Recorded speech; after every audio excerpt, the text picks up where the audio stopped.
We all likely have a general idea of our 1 month and 1 year goals, and we certainly know the daily actions we need to take to achieve those goals. Maybe the plan isn't perfect or detailed, but we probably have a general idea of what steps will bring us at least one step closer to our objectives.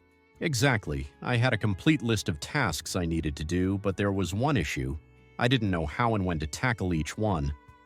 This left my days feeling meaningless and gave me a relatively bad feeling about myself. In personal development, we often encounter many techniques, but in this regard, only daily planning helps us. I believe we need to deeply reflect on this subject, understand that our life is made up of years, months, and days, and if we can't make the most of our days and minutes, our life will, to some extent, fall apart, and we won't achieve any of our goals. We need to understand that just as a lack of planning gradually leads us to emptiness, patience in following our plans slowly brings us closer to our desires and the confidence we need.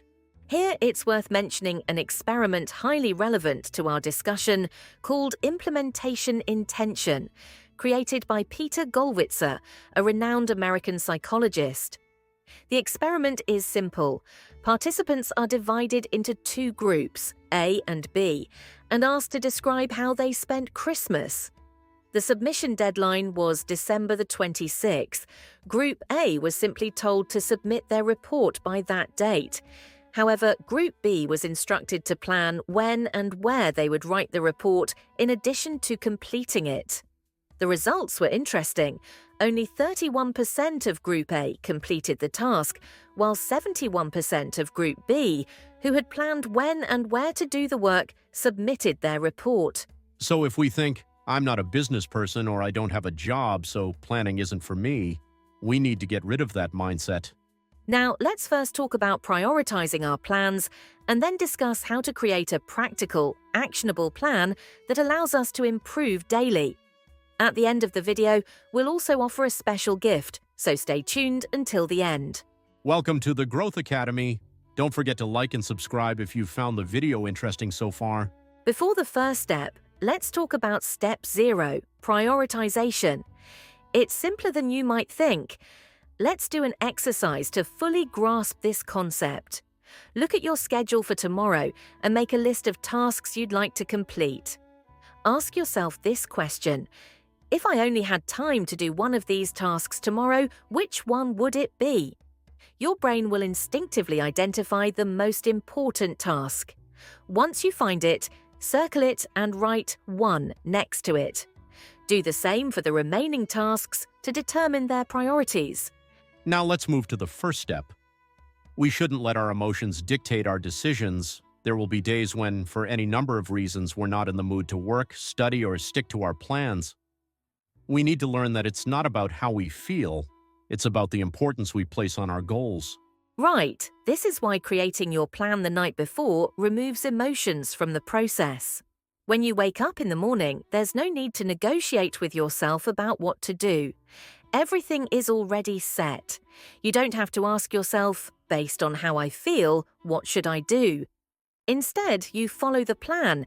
It's time to go to the gym, prepare your post-workout protein, or finalize the presentation for next week. So the first step is to plan the night before based on your priorities.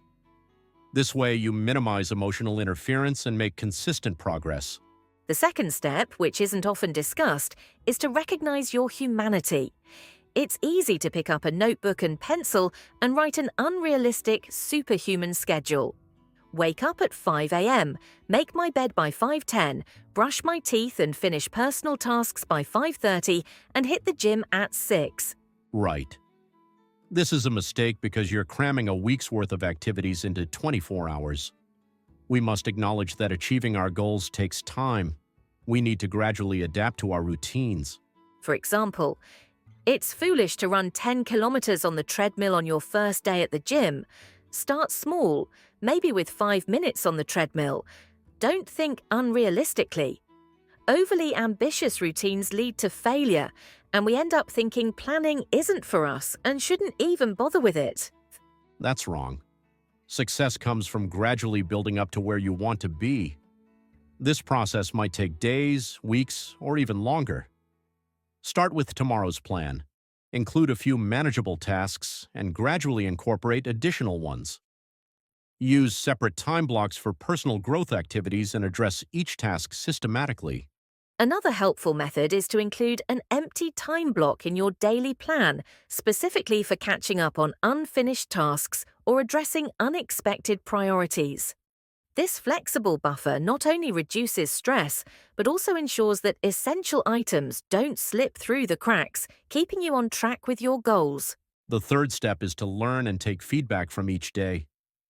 This is so instrumental to have a high-qualified plan.